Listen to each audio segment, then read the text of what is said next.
በኢትዮጵያ ሰዓት አቆጣጠር ከጧቱ 12 ሰዓት ላይ ነበር የተነሳሁት። መልክ ስጠኝ እንጂ ሙያ ከቲክቶክ እያልኩ ነበር። ይሄን የዶሮ አስተጣጠብ ያሳየሽ ልጅ እጅሽ ይባረክ።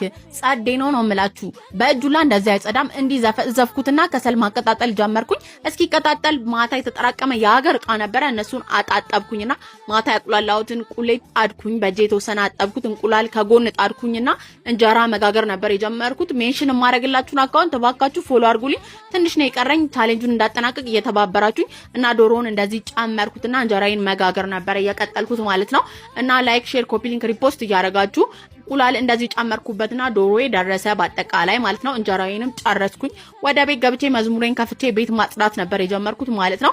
እና ጓዳ ታጥቦ የተከመረ የሀገር ልብስ ነበር። እነሱን አጣጥፌ ወደ ቁም ሳጥን ነበር የመለስኩት።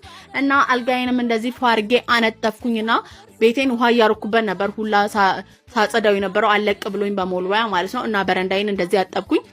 ወጥ የሰራውበት ቦታም በጣም ቆሽሾ ነበር። ግቢ አጠብኩኝና ቤቴ እንደዚህ ፏ ብሏል።